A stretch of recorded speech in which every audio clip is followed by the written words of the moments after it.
by his first name because he's disappointed me so much that he does not deserve to have his own name. Now, this fan base continues to go ahead and get soft each year. And by that, I mean last year, people were trying to talk about, oh, we should keep Chip Kelly or Sam Bradford. You know, he's our franchise quarterback, trying to defend these kind of guys when they are not good at all. Same thing's coming around here is now for number 17, saying, you know, we should not be so hard on him. You know, this fan base is always tough on guys who don't perform well, especially if they're rookies. Guess what? Donovan McNabb was booed since day one. Since day one, guess how he's responded? Big V. Look at all the criticism he took after the first game. Guess what he did? He got better, right? So I don't want to hear about, you know, having this kind of sympathy for these guys. They're athletes. They got drafted to do what they do best. And he's been doing the worst at what he's supposed to be doing best at, which is catching the freaking ball. If he's out there, don't have sympathy for number 17. Have sympathy for me. Have sympathy for these fans that come on here and preach about this team, talk about this team 24/7 all throughout the year, okay? While they're in the offseason pretty much enjoying their vacation time, while they're doing that, we're still on here trying to figure out who should we get? How will this team look in the fall? And when the fall comes around and he's doing this for us, that's a slap to the face for us. These coaches are slapping us in the face by putting him out there week after week. So no, all right? Feel bad for me. Feel bad for this fan base that has to go ahead and see that product out there every single week. So I don't want to hear about it anymore. I don't want to hear about having sympathy for this guy, all right? This is why I don't trust USC wide receivers ever. Growing up in Southern California, I've seen it time after time.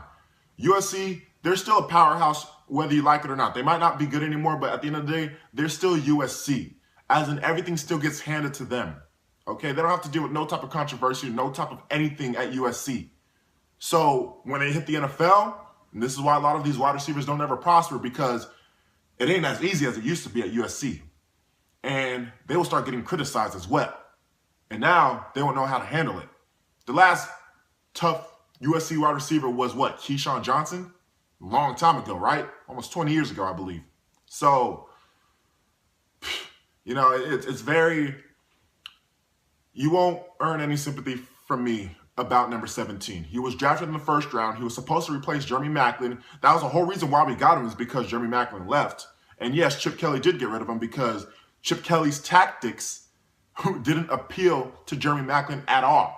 So that's why I still say Chip Kelly got rid of Jeremy Maclin, because the way how he was as a coach and the way how he ran things in Philly chased Jeremy Maclin away. So yes, Chip Kelly did get rid of Jeremy Maclin. Anyways, though, what else I got to say this before I hit this Packers preview? Oh, about the Dallas Cowboys, guys, we're gonna need them to win these next pretty much 3 games. They got the Skins, the Vikings, and the Giants. So that being said, let's go Cowboys, right? How about them Cowboys? Woo! It kind of sucks to go ahead. No. It doesn't suck to say that, because we need them to win. Enough looking at this rivalry and trying to think, oh, I don't want to root for the Cowboys. No. Why? Because guess what? Last year, week 17, everybody did not even think about the Eagles' future. They just thought about, oh, it's the Giants, and let's sweep the Giants. And guess what?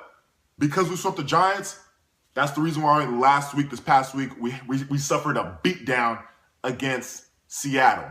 Because if we would have lost them and thought smart and be like, okay, if we lose, at least we get an easier schedule next year, like the Giants did. Hence the reason why they play against the Rams and the Saints instead of us. They got those easy 2 wins, right? And guess what? We did beat Atlanta, but it's going to be a reach to say we could beat Atlanta and Seattle. We're bound to lose one of them, most likely against Seattle. And guess what? That's another loss. So instead of being 6-4, we're 5-5 because we were not thinking about the future. So yes, think about the future. Think about the Eagles and root for the Cowboys. That's what you got to do with these next 2 weeks. Because guess what? Bam, Cowboys win Thursday. Redskins, they play Arizona the following week. You know, Arizona, they're still a tough team. They're always going to be in there and compete. Guess what? If Redskins, or even if Redskins beat Arizona, but they still play us in about 3 weeks or something like that, we take care of business against these declining franchises, against Green Bay and Cincinnati, and bam, whoever wins that Redskins game gets to go ahead and jump ahead of the other guy. But that's if Washington loses one of these weeks. Hopefully it's Thursday, though. Hopefully it's Thursday. Otherwise, we won't be gaining nothing. If Washington wins tomorrow and we win on Monday, we won't be gaining anything. All right? So think about the Eagles now. Don't think about the rivalry because it's the Cowboys and they're getting all this glory now because they're 9-1. Don't think about that. Think about the future of the Eagles. Anyways, though, stepping into Green Bay.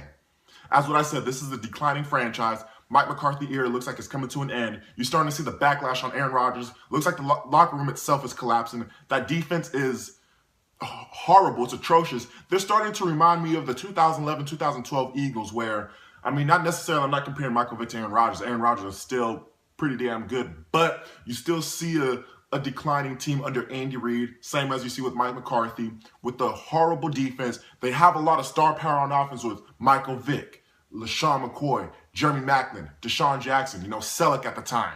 So we had a star power offense, but that defense was so bad and that locker room was so bad that we were a bad team in general. Same goes to Green Bay.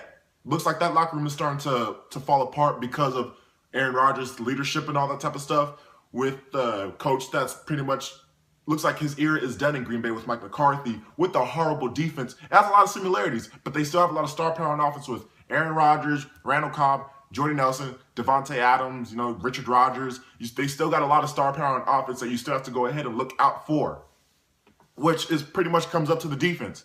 Defense, look, you guys might not be a top 5 defense in general, but at least you guys could be a top 5 defense at home. We could be a top 5 team at home. So let's go ahead and continue that home field advantage. Like I said in my last video, Eagles Nation, we're gonna need to support this team as much as we can, even though they make us pull our hair out. But guess what? Let's continue that home field swagger and let's pretty much put the dagger in Green Bay's season. All right, don't give that team any life. We want to put the dagger in their season, and it's a perfect opportunity. Why? Because we came back from a beatdown. We're pissed off, which means we pretty much got a reality check to say, hey, look, yeah, we're still a long way to go, so we need to go ahead and improve. So use this week to go ahead and improve. It ain't going to say much because, yes, I know we lost to pretty much one of the elite teams in the league, but it doesn't matter. The point is we need to, for this young team, we need to build as much confidence as we can for them.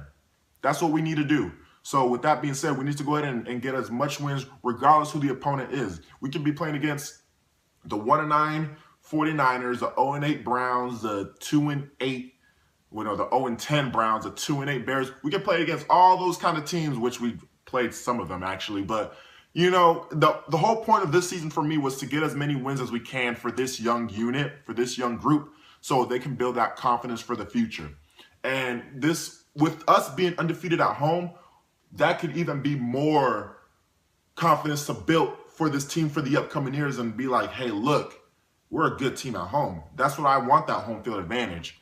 So, that being said, I'm always confident in every single week, especially from here on out now, because we don't have to play against a Seattle. We don't have to play against an elite team.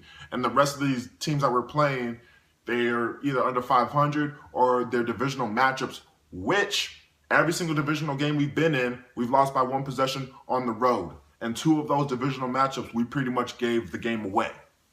So I like to see how we play at home. And that being said, remember, guys, you got to go ahead and root for the Cowboys for these next 3 weeks. Like it or not, give them the division. So be it. So be it. Give them the division. All right? Don't think about this whole rivalry. And I would never root for the Cowboys. Don't think about that. Think about the Eagles. Think about the future of this team. And think about this season. All right? Because I'm still in it, as many of the fans are still in it. Shout out to the Philly Knights. I can't name everybody off the bat, to be honest, and I don't want to. And Nitro Freak, he's giving me a shout out in this video, so I want to go to give him a shout out as well. Bro, I know it's tough, but hey, look, you've been one of the video makers that's always been optimistic about this team, all right?